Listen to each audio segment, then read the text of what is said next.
Call this computer. Hey, and welcome to AI, the cool stuff. We've got a select group here this morning of the diehards, but we're going to we've got a couple of things to demo, so that's all good. We'll quickly go around and introduce ourselves. There's not many of us today, so Shirley, tell us what you do and how, or are you using more AI in your business than you were before? Good morning. I'm Shirley. I work in health and wellness, and I help people to look good and feel fabulous. Have I been using AI more? I've been trying unsuccessfully. Right. Okay. Okay. There's Put in my mouth now. so yeah, that was a very short one, Shirley. So I think you're through Steffi out there. So Steffi. Yeah, hello. I'm Steffi Lewis, founder and creator of Your PCM, which is all about easy content management for small business owners. And because it's got so much AI built into it now, I'm using AI all day, every day. Yeah, yeah, yeah. Me too. When I'm not doing this, I'm a WordPress web designer. I'm been playing with AI chatbots and other things, right from creating images and content. And I mean, I use some of Steffi's apps facilities. Well, I don't know what you call them really. There's Features. features to actually create blogs and put audio onto blogs and things like that. And I also use Canva for creating images. Sometimes I use stock images. Sometimes I use the AI features on Canva, which is really useful. So yeah, I'm pretty similar. I use AI all the time. So good. One thing I was going to do last week and we didn't get to do was just to do a sales letter. So I'm going to all the main three. I don't know what the issues is, but the main three AIs I use, as in websites, I use the one I like the best is ChatGPT for several reasons. Claude is really good as well. The content you get from Claude is really good, and I've got and I do use Gemini. It's not my favorite for coding and things like that, but it's pretty good with language. You know, if you're writing sales letters and things like that. And the reason I'm going to use Gemini this morning is that I've got 3 months of the premium, and I don't want to burn out my. I'm using the free version of ChatGPT at the moment. So because you can also use, I'm not going to get too technical, but you can also use the API, can't you, to do the bread and butter stuff with ChatGPT. So you can use that and not use up your freebies if you're using other GPTs and things on ChatGPT. So it only allows you so much. So I don't even know how many it is, but you can easily wear out your allocation in like 20 minutes or something, you know. Um, so it's there.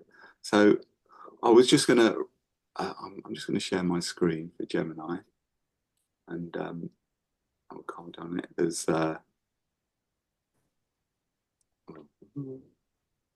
do that, and then yeah, it's just gonna share that one anyway. So this is the Gemini, and I'm going to copy and paste something I wrote before. Because I was thinking about, I haven't actually set any of this stuff up yet, but I'm thinking of doing a little presentation on chatbots. So if I was going to create a sales letter, say I wanted a series of 3 sales letters to write to my contacts, because I've got quite a few clients already, and I was gonna. So I'll see if this place. Damn, it's done like that. Um, okay. Um, so here we are. So this is my prompt that I've pre-written because if I type it in, it's going to take me. You're all going to fall asleep by the time I get to the bottom. So here you are. You are an expert copywriter trained in converting and creating high converting email sales letters. I need to create an email sales letter to announce a new product, which is a chatbot for my prospects' websites. The chatbot can be trained on my client's own data as well as having access to ChatGPT.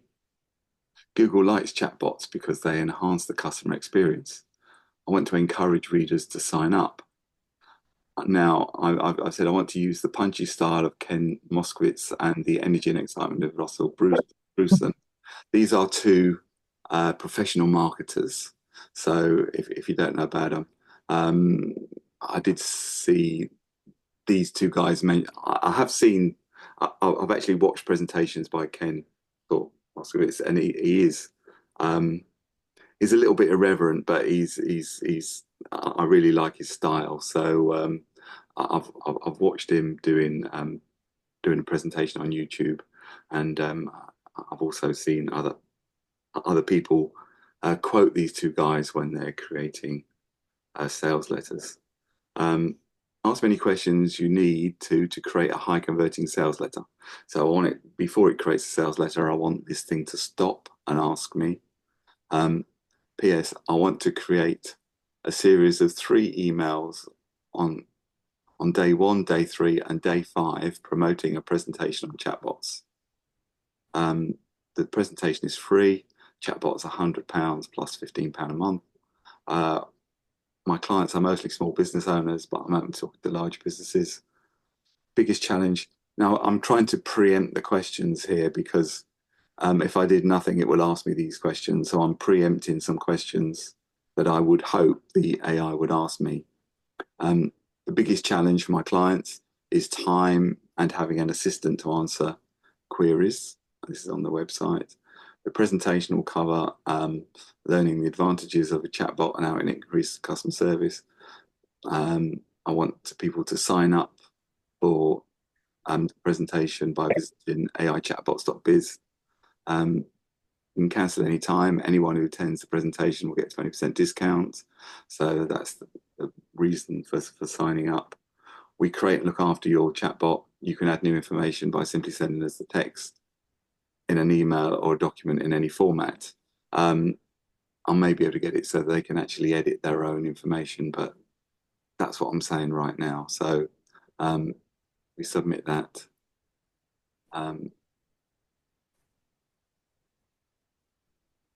Okay. What's what's your name? It's asking me my name. So it's asked me. Oh, yeah, I forgot. Oh, It's asked me. Um,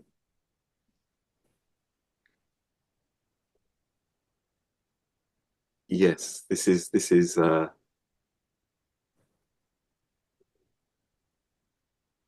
asked me a lot more questions than last time. Uh, Integrates on any website, but I am a WordPress specialist. What can we say? Does it have any special features? I'm going to ignore that one. Is it easy to customize the chatbot's personality tone? The chatbot's output is fully customizable. Perhaps I should do that. Oh. If you do spelling mistakes, it doesn't matter. There's the key benefits. I'm going to leave that. Um, okay, let's just continue with that to see.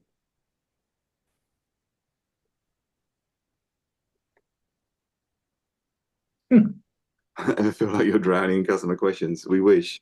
So, obviously you can't modify that Do you need an extra set of hands? Maybe an octopus to keep up with all the emails, DMs. Yeah.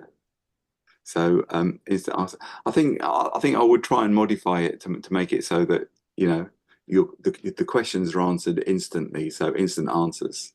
So I think that's the biggest feature of a chatbot, because I think a lot of small businesses are not drowning in queries. Um, they're not able to answer the question straight away. So and I think lead magnet machine, cauliflower lead capture contact info, and schedule appointments while you sleep. That's a good point actually, because we do need the chatbots to do that. Because by doing this, I can see things that I need to make sure the chatbot does before I. This is only this isn't a clear plan as yet. This is just I'm just trying to give examples of sales letters. So yeah, so that's Oh, that's pretty good actually. I yeah, like the fact it asks you questions to sort of make sure you get specifically what you want. yeah, yeah, yeah. So I think it's yeah, actually if you do that, you can do that every time you sort of write something, really say stop and ask me questions, because it's obviously you need to clarify that. And you would spend a bit of time. I mean, if you spent, half an hour doing that, you would probably get a really good series of sales letters. So I'm sure that's The sort of thing I want to build next year in doing like my drip email. mm, I mean, this is going to take a lot of churning in my brain to figure out how to do it, which mm, is what I'm saying next year sometime. Uh, yeah, because if you just say that, I want to do a series of 12 emails, mm, all concentrate on different subjects and ask you questions, this, that, the other, and then just creates the emails. mm, And then, there's your chain. That would be absolutely amazing, wouldn't it? yeah, yeah. I think Anthropic Claude, it would go ahead and just create all the emails. It would just churn them out once it asks you all the questions. It asks you all the questions to start with, and Mm. then it would put them all in, and then you can just put it into sort of Beehive or Aweber or whatever it is you use. Um, I notice awful lot of people involved in the AI business are using Beehive, Mm. which is quite a good Behiiv. And I've been using it as well, because it's you get a lot of stuff for free. I'm not paying for Beehive, and it's stuff you have to pay for on Aweber is free on Beehive. So it's but I know Steffi, you've got uh, What does Beehive do? your own system. Hmm? What does Beehive do? On Beehive. Yeah, what does it do? Oh, it's for email, well, email marketing, or I send out my emails. You can build lists and things like that. It's like have you ever used Aweber or Mailchimp or any of those? It's just a No. way of gathering sign-ups for your newsletter list, or you can just upload your current list, and then you can time. The biggest feature is the fact you can um, create emails and time them, and you can target certain segments. So, like, Oh, so I could use Beehive to send out my first Friday stuff. yeah, exactly. Yeah, Okay. and you get a lot of stuff for free. And you could write it now, or you could write the whole of next year's emails in advance, and then they would just trigger on the day. You say, I want it to go on the 15th at 9 a.m. It will get sent out on the 15th at 9 a.m., and then um, I usually sort my emails out on a Monday. I sort of Mondays I write blogs and create emails for this, and then they trigger at certain times. So it's a um, it doesn't matter how big your email list is. I mean, if you've only got 10 people on there, it's less likely to, when you've got, like, if you BCC 10 people on Gmail, for instance, you're more likely to get spammed out than you are by using Beehive or one of the other. The problem you get with free services, and this is what happened to MailChimp because they offer a free service, is it just becomes a home to spammers. Mm, And the IP numbers that they're using get bad reputations. And the thing is, if you're using the same IP number as somebody else, your deliverability actually goes down into the toilet. yeah. And that's why I'm so precious about the way people use my mailing list system. You know, because if somebody wanted to send out 3 or 4 emails to 10,000 different people every day, I'd be like, no, mate, you can't do it. You know, it's just too much because not only does it affect the IP number reputation for my mail server, it affects everybody else using the platform. Mm, That's the thing, and that's what happened with MailChimp, and loads of mail servers started identifying this is MailChimp generated code, and it's obviously spam, so they kept scoring it down, even though some of it was legitimate. And Beehive will find the same thing eventually. yeah, yeah. That's the thing, you know. So You have to register your domain names and things, you know, you have to put in. yeah, I mean, you can set it up. I mean, you SPF record, DKIM record, DMARC record. They're Yeah, the 3 things that I insist people have set up before I yeah, switch on mail sending. mm, You know, but if they were sending 10,000 a day on yeah, cold outreach, to me, that's too much. I'm not interested in working with people like that. My system is for, and I'm refocusing on these people, small business networkers. mm, They might want to do a bit of cold outreach in their area. They might want to send out a monthly newsletter, yeah, you know, to 500, 800, 1,000 people on their list, that sort of thing. So you know, Beehive just want to do everything same as MailChimp, and they're all competing in that big market. This is why I'm very focused on what I want to do, and my target market is small business networkers, mm, yeah, yeah. I just know. like you two. It's good to niche, isn't it? Because Yeah. for those, and then and what sort of what Gareth said a couple of weeks ago or last week was right, and I wasn't really thinking about it. Is that you don't have to niche on the same thing forever. Mm. If the niche doesn't work, or you get bored with it, or you know you've rinsed Well, it out or whatever, you can niche on yeah. something. Technically, I've got 4 niches, 4 niches, 5 niches, four. There we go. I've got administrators who just want a good basic database just to keep track of people. I've already got a guy who uses it for last contact dates, so he makes sure he communicates, and that's all he uses it for. Then there's the networkers, which is what I'm focusing on. Then there's people who want to, it's like BNI members who want to find people in their local area, and then there's marketers, so people who do want to send email out and stuff like that. But I'm not interested on version 1. It got to a point I was interested. I'll do it for you. Mm, And let's have 5,000 a day going out and stuff like that, and I'll do it all for you because it's complicated, and it was so time consuming.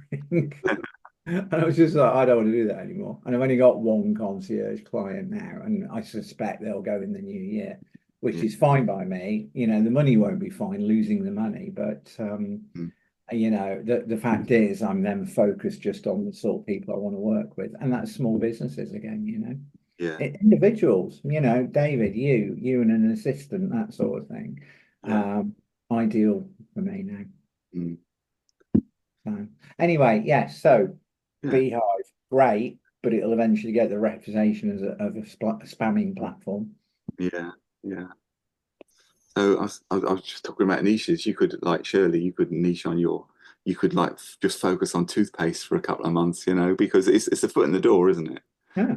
I'm saying this because we buy the toothpaste, you know, but I mean it's really good stuff. It's got hasn't got a load of chemicals in it. It's kind of a um, it's not it's more expensive than buying a tube of Colgate from Asda, but it's not like stupid, right? It does a way better job. Yeah. I I, mean, I, you could I was focus on that, and that could be your foot in the door product for, you know, on what else she sells apart from that, and it could be like a but then you're sort of fit because you're sort of focusing on the advantages of, sort of no fluoride and all the other things, So What it's you do is you take a product, one product a month, and then you promote the hell out of that. mm, And there's something called loss leader, and big companies do loss leaders. They sell it at below cost value because they're expecting you to come in and build some brand loyalty and buy other stuff from them. That's why mm, they do it. I'm tempted to put a voucher code on your PCM, so I can say to people selectively, and when I do a demo, some people, 80% of the time on a demo, people go, yes, sign me up for a free trial. For those 20% who don't, I can just say, well, here's a £5 a month discount code, so use that. But I would use that selectively with you, Yeah. Shirley, taking that one product and discounting it or loss leading it, or you could do buy two, get one free or something, stuff like that. So, but David's right, just focus on one thing. mm, mm, okay. Yes, that's true, true. Yeah, because once you start buying one stuff, you start buying other things as well. Yeah. Once they realise how lovely you are, Shirley, they'll be back for more. I was I was going to describe my journey this week with the code and putting and ChatGPT's coding abilities. So I don't think I will because it's poor Shirley will be and the, You have to remember that you're not doing this just for the who is on the call. You're doing it for who's going to look at it afterwards. yeah, Aren't you? yeah. I'll quickly go through it because it's of maybe of some interest. Let's go to ChatGPT. So anyway, I've been using this thing called my chatbots.ai, which I've taken a bit of a punt with, because they're still developing the product, but I got a lifetime deal for $90, which is about 75 quid. So I'll be interested to see sort of where it goes, because you do have to write in a lot of your own stuff. But and I've they give you the JavaScript that you the same as Steffi was doing. They give you the JavaScript to put on your website, and the JavaScript is just it's a load of programming code, if you like, Shirley. And then what it does is it creates a chatbot on your website. So it creates a little icon in the bottom right hand side of your. Let me just have a. I just open up my page first, and then I'll share the screen. Um,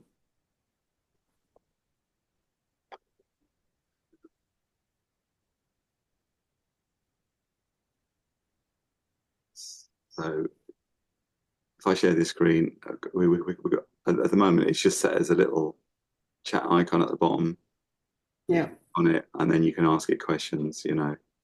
How to contact you, and then it'll should give me the answer. Eventually, when it's when it's good and ready, and it's given email, WhatsApp number without the +44 in, and a phone number to call, which is my mobile, which is fine, because I think that's all the information I put into it. So with with this, it gives you by default it gives you a smaller chat window than this. It gives you quite a small window. The font is bigger, so everything's wrong about it. So if you don't know if you don't know code, if you don't know anything, you don't know if you don't know any JavaScript, and I know I'm just trying to describe. You can add your own code. So we're going to be talking about WordPress right now, and I'm trying to shorten it substantially. So, but imagine you built a cool robot with Legos, but you wanted to change its arm so it could hold a tool.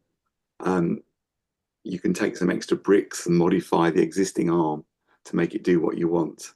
And that's what a code snippet is. So all we do is we've got a plugin on a WordPress website that runs snippets. So we can add additional pieces of code that affect the code that's already there. See what I mean? We just make sure it runs after. I'm not explaining it very well, but basically we sort of modify the code so that it does what we want it to do. So they're like sort of mini instructions that would tell the chatbot how to look and act differently. So I've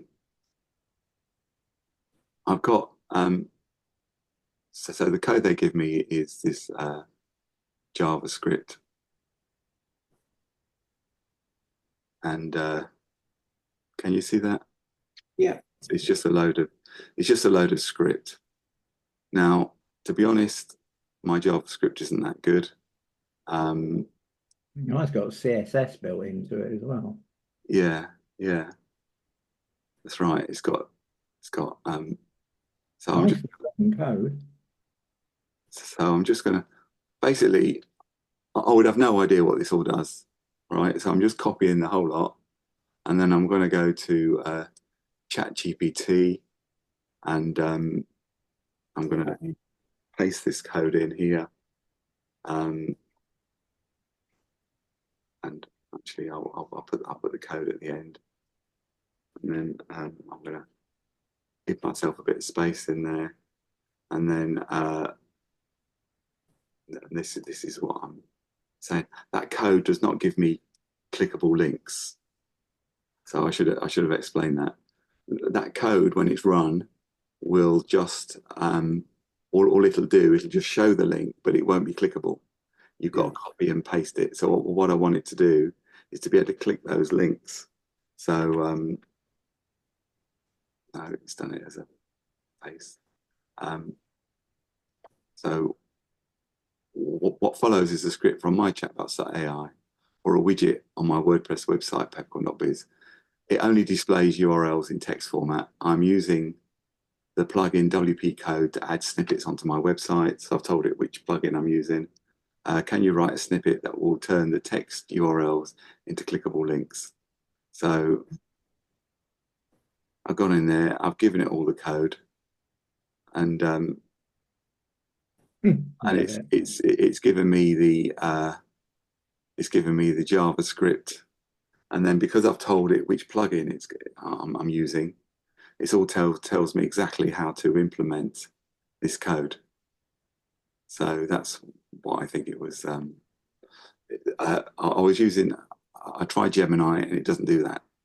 So you can it's got a handy copy code button there as well. So it's copied the JavaScript, and then it says go to code snippets under your WordPress admin column.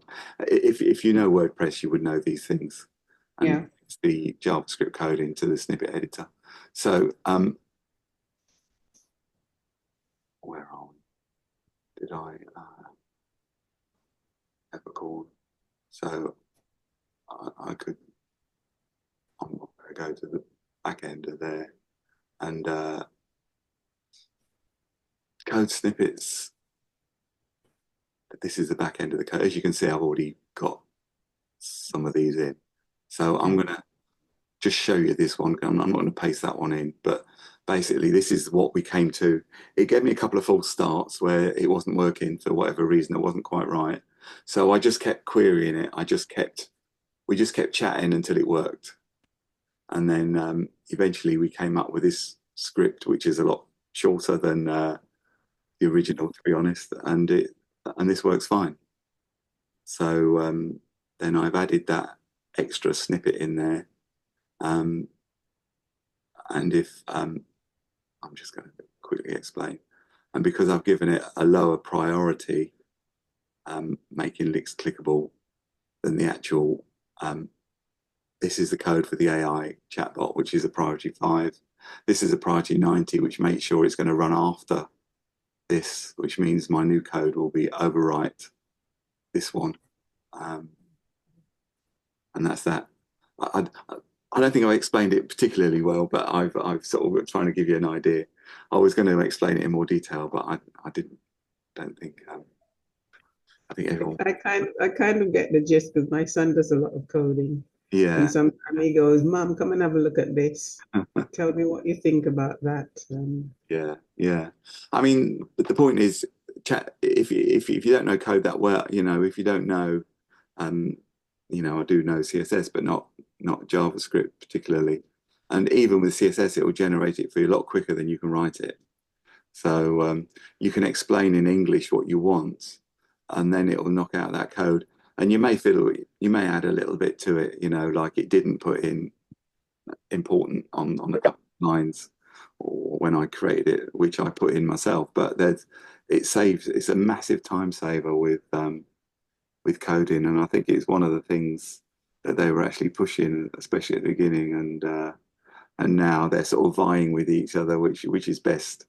But I find ChatGPT is more friendly, and it'll keep going when it doesn't work. It'll never give up until we've actually. Whereas Gemini says, "Oh, we'll have to go back to the developer," and I've done that. why this is. ChatGPT writes ASP Classic code as well, Mm, which is what I use. And sometimes I've gone, oh Christ, how do I do that? And I've actually typed it in and said, this is what I want to do. And although all the parameters and stuff like that are wrong, yeah. it's actually shown me the structure and the functions I need to call. I go, right, that's how I do it. So it's I do like ChatGPT as an extra layer of help for a developer. It works really, really well. And yeah, it writes great JavaScript and it writes great ASP Classic as well. Yeah, yeah. So it's a massive time saver, and if you've got to know it exists. You got to know you have to know something, like, but if you just know that it's a piece of code that makes something go on your website, and then then you would soon you could become functional yourself in creating these things without having to know all the ins and outs. And I guess people used to spend hours, days, weeks writing hundreds of lines of code that's now sort of produced in the blink of an eye. I sometimes use it to debug my code. There Mm, was one time when you open a database table, you do stable.open space inverted commas select star from, and I'd forgot I'd put an equals in instead of the dot open, and I couldn't see it. For the absolute life of me, I couldn't see what was wrong with the code. So I took that function and pasted it into ChatGPT and said, "What's wrong with this code?" And it said, "You forgot to put a dot open." And I'm like, "Oh God, there it is." So I spent like an hour staring at this code, going, "What the hell's wrong with this?" And ChatGPT just went, "You didn't put a dot open in." So I was like, "Okay." but it's See, pretty. when I mean, it's right, unforgiving, isn't it, coding? So you miss out a comma or something or a Yeah. dollar sign, and that'll Yeah, be. or you accidentally drop an apostrophe in and in the wrong place. It's oh God. So yeah, so ChatGPT writes code, but it also debugs it as well, which is quite useful. Yeah, And it knows my language, which I'm really happy about. yeah, yeah. So I think it's remarkable. They have got specialist GPTs to handle code as well, but the actual just the normal large language model seems to handle it pretty well. But one of the most popular GPTs is a coding assistant, um, and that's something else. Uh, the other thing I was looking at this week, and I've looked at it before, is something called EXA. It's if you're doing research or you're looking for let's just share this. Let's just see.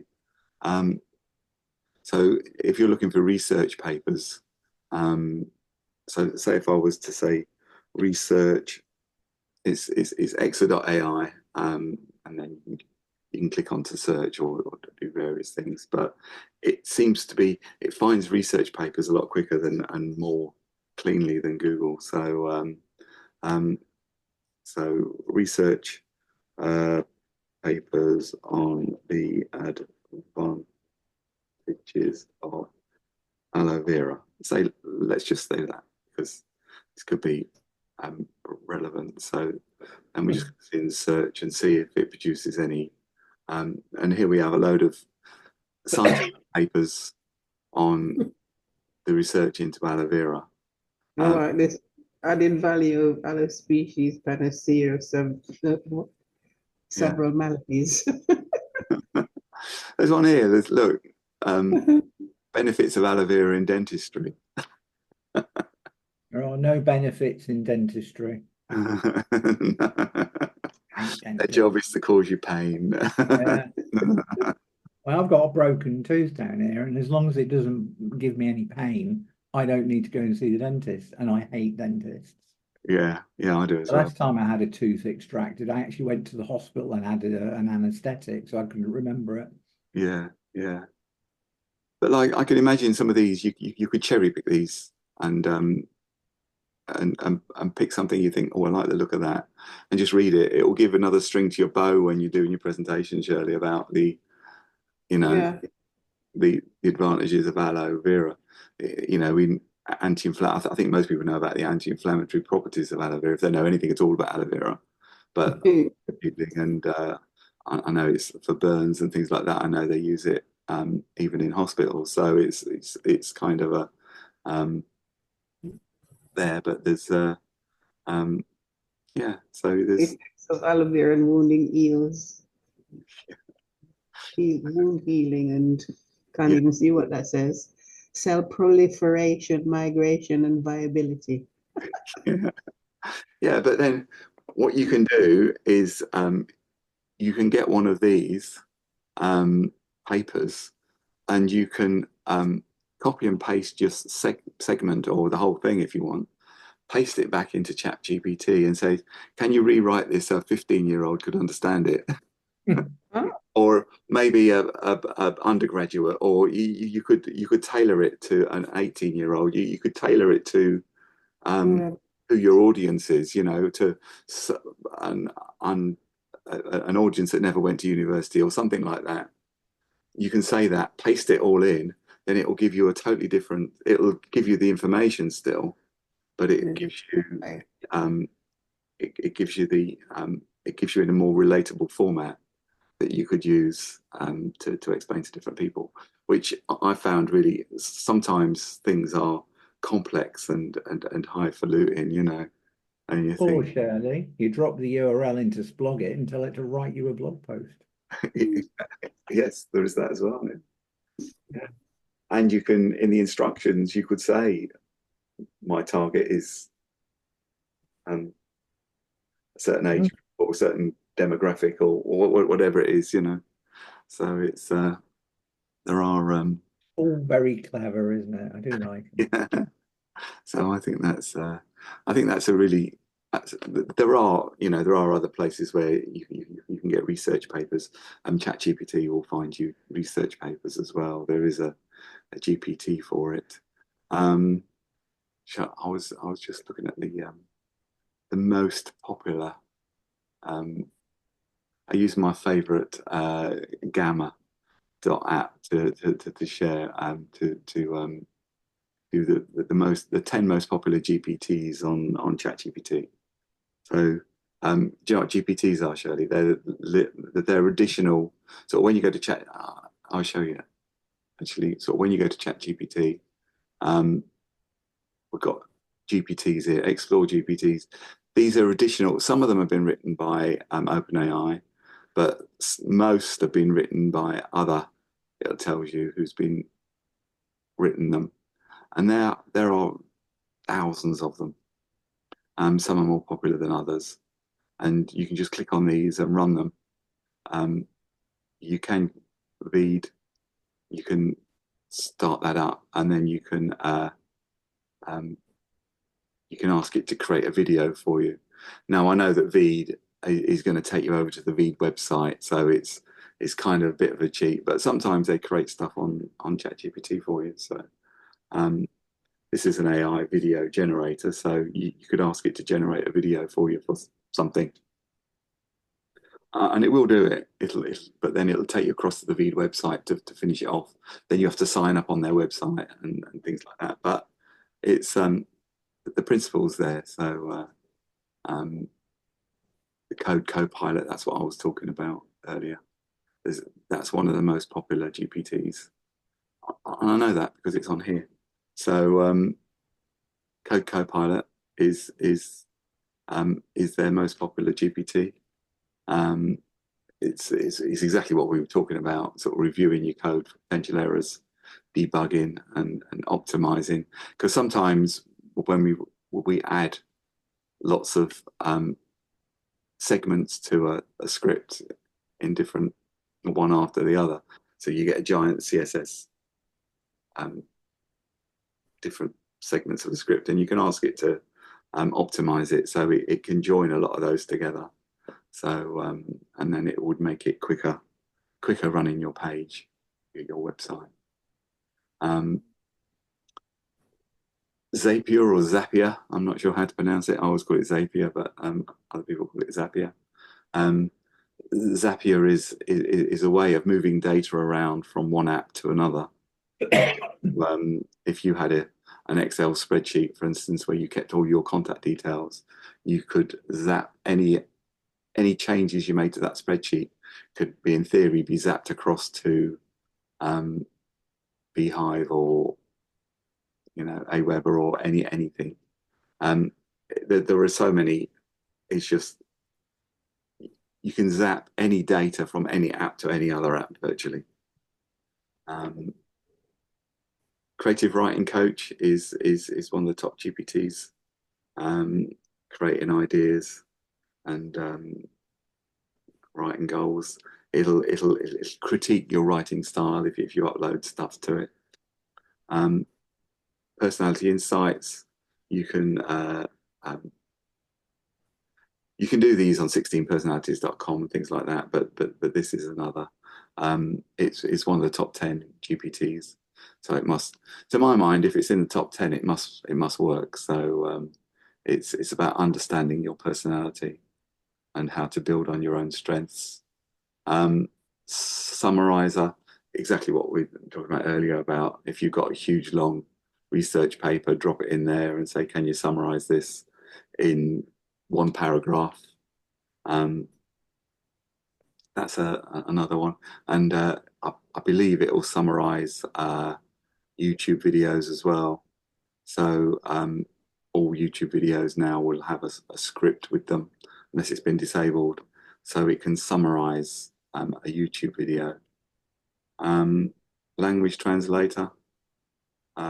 We used to have to pay for this sort of things, and now it'll pretty much translate any language. Well, not any language, but a lot of languages. And I've never seen this GPT question answering. Isn't that what ChatGPT does? Yeah, that's what I thought. That's what I was thinking. Perhaps that's just, rather than being a GPT, it's just what it does. So these are a different CPTs. This is sort of to do with market research and sort of analysing customer feedback. I suppose there are nuances in people's languages that maybe you don't pick up on, and you could paste someone's comment into ChatGPT and say, what's the underlying? It is difficult to get sentiment from written stuff. It's like, I always say, if you've got something important to say, never email it. You've got to have a conversation face to face.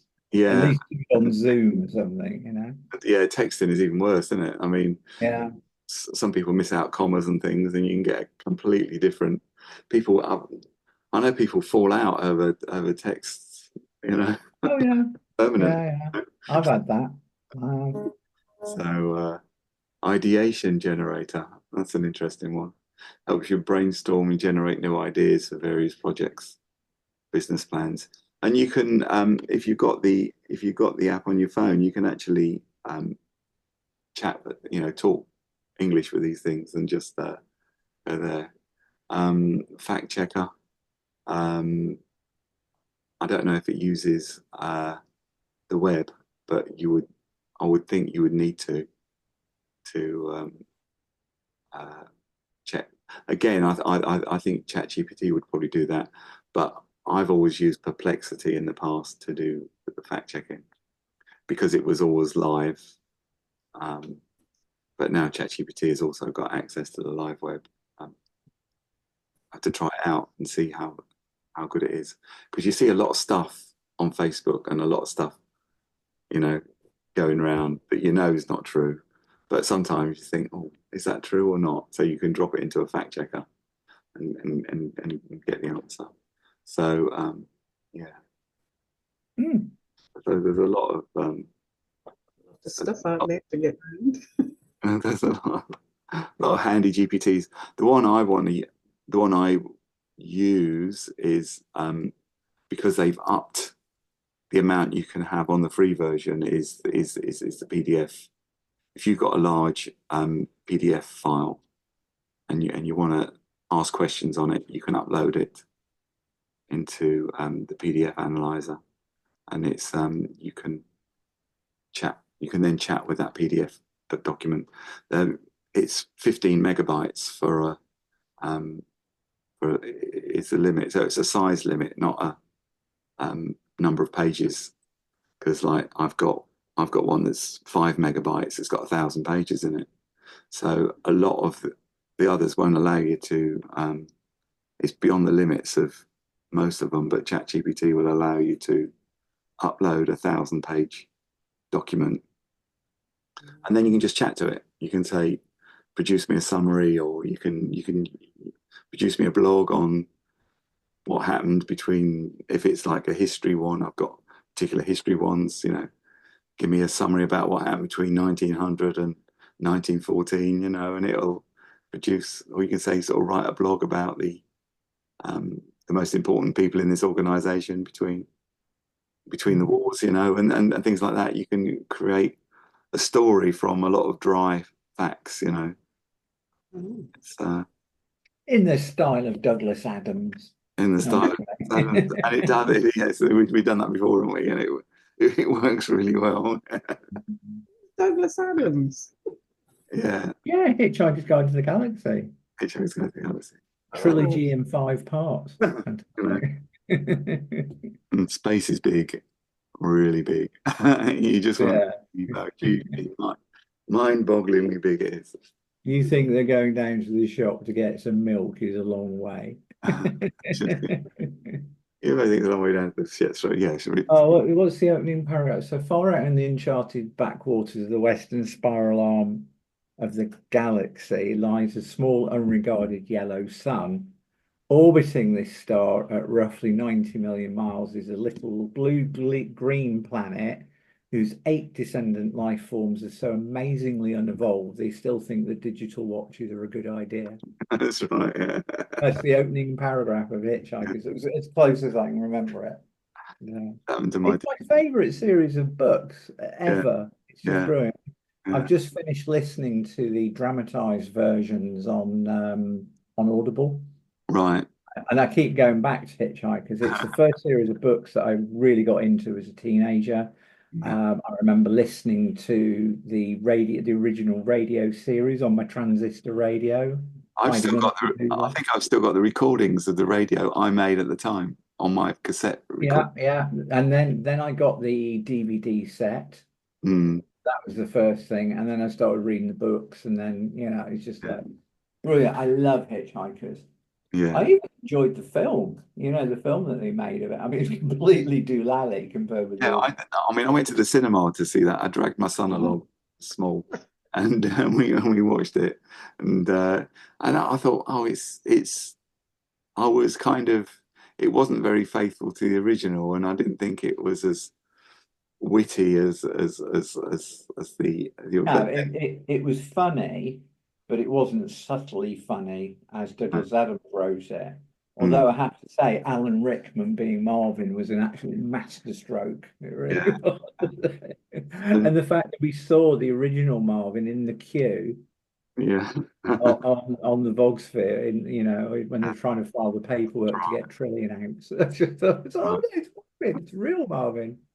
When the first song came on with the dolphins and so long, thanks for all the fish, I thought, I Yeah, like that yeah. song very much. And then It was it's, good. Yeah, I think the first time I watched it, I went, not right, but I've seen it 4 or 5 times now, and I actually quite yeah, like it. yeah, yeah, I've liked Um, it more when I've seen it afterwards, for sure. yeah, but the 25th anniversary dramatized radio series were absolutely amazing, and they did primary, tertiary, and then it went up, and there was like Yeah, six series in there. It was absolutely brilliant, and they filled in the last stuff as well that from all the notes that Douglas made before he died. So it was good. I loved it. yeah, yeah, yeah, definitely.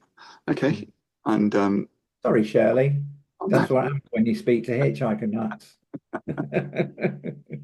okay, I'm going to stop the recording.